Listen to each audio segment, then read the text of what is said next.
எல்லாம் எப்படி இருக்கீங்க? நல்லா இருக்கீங்களா? இன்னைக்கு வீட்டில் மீன் நீந்திட்டு இருக்குது. வாங்க அதோட ரெசிபி எப்படின்னு பார்ப்போம். பா, இந்த மீன் குழம்பு செய்றீங்க இல்லையா? ஆமாங்க. அதோட ரெசிபி சொல்றீங்களா? சொல்லிடலாமே. இப்போ அடுப்பில் ஒரு கடாய் வச்சு தேவையான அளவு எண்ணெய் ஊற்றிக்கலாம். ஓகேங்க. எண்ணெய் நல்லா சூடாயிடுச்சு. இப்போ ஆனியன் ஆட் பண்ணிக்கலாம். சரிங்க.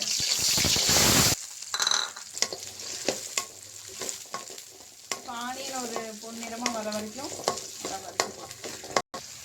இப்போ நறுக்கி வச்சிருக்க பூண்டை ஆட் பண்ணிக்கலாம். ஓகேங்க. பூண்டு வெங்காயமே இப்படி நல்லா பொன்னிறமாக வதங்கினதுக்கப்புறம் தக்காளி ஆட் பண்ணிக்கலாம். இப்போ நம்ம தக்காளி ஆட் பண்ணிக்கலாம்.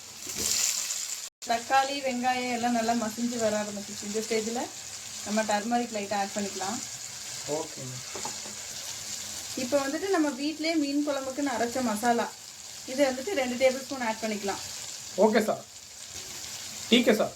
மசாலாலாம் ஆட் பண்ணிவிட்டு லைட்டாக தண்ணி ஊற்றிக்கலாம். தண்ணி ஊற்றி அதை நல்லா மிக்ஸ் பண்ணி விட்டுக்கலாம். அப்போ நல்லா வெந்துடும். அதுக்கப்புறம் ஆற வச்சு மசாலாவை அரைச்சி வச்சுக்கலாம். இப்போ இந்த மீன் குழம்பு மசாலான்னு போட்டிங்க இல்லையா? ஆமாம். அது இப்போ நாங்கள் எப்படி மீன் குழம்பு மசாலா போடுறது, அதோட ரெசிபி எப்படின்னு சொல்ல முடியுங்களா உங்களுக்கு?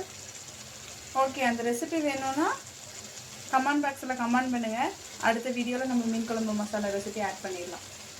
அச்சோ சார். மீன் குழம்பு மசாலா ரெடி ஆயிடுச்சுப்பா.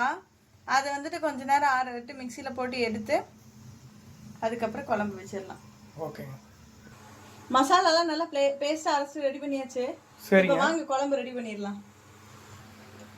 தவா சூடு பண்ணி நல்லா எண்ணெய் ஊற்றி கொதிக்க வச்சுட்டு கொஞ்சமாக கருவேப்பிலை போட்டுக்கலாம். சரிங்க. ஒரு 1/4 டீஸ்பூன் வெந்தயம் சேர்த்துக்கலாம். ஓகே. இது 2 எண்ணெயில் நல்லா பொரிஞ்சு வரட்டும். நல்லா எண்ணெயில் பொரிஞ்சு வந்துச்சு. இந்த சமயத்தில் நம்ம அரைச்சி வச்சுக்க மசாலாவை ஆட் பண்ணிக்கலாம். ஊற்றி நல்லா மிக்ஸ் பண்ணி விட்டுக்கலாம். இப்போ நம்ம ஒரு 1 மணி நேரம் புளி ஊற வச்சுருந்தோம். அந்த புளி கரைசெல்லாம் கொஞ்சம் ஊற்றிக்கலாம். ஓகேங்க.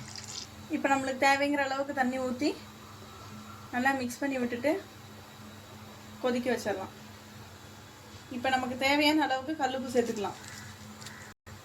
மீன் கழுவும் போதே நம்ம உப்பு சேர்த்து தான் கழுவிருக்கோம். ஸோ அதனால் பார்த்து உப்பு போட்டுக்கோங்க. பார்த்து போட்டுக்குங்க. இல்லைப்பா, நாங்களாம் கண்ண மூடி தான் உப்பு போட்டு. இப்போ குழம்பு நல்லா கொதிச்சு வர ஆரம்பிச்சிருச்சு. இந்த சமயத்தில் நம்ம மீன் ஆட் பண்ணிடலாம். ஓகேங்க.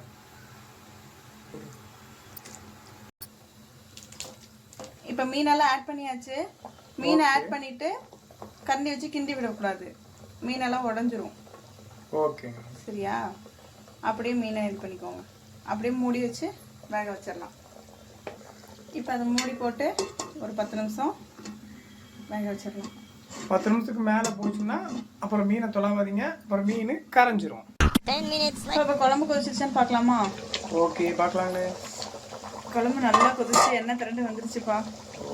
பாருங்க, சைட்ல எல்லாம் எண்ணெய் திரண்டு நிற்குதா? ஆமாம்.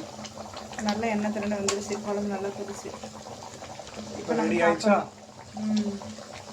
மீனெல்லாம் பாருங்க உடையாம அப்படி. Okay, super. ஓகே, நீங்கள் சொன்ன ரெசிபிக்கு ரொம்ப நன்றி. நன்றிகள். இந்த மாதிரி வேறு ஏதாவது புதுசாக ஏதாவது ரெசிபி வேணும்னா கமெண்ட் பாக்ஸில் கமெண்ட் பண்ணுங்கள், லைக் பண்ணுங்கள், ஷேர் பண்ணுங்கள். அந்த சப்ஸ்கிரைப் பட்டனில் தட்டி விட்ருங்க. அப்போ தான் அடுத்து போகிற வீடியோ நோட்டிஃபிகேஷன் வரும். தேங்க்யூ ஃபார் வாட்சிங். டாட்டா, பாய் பாய்.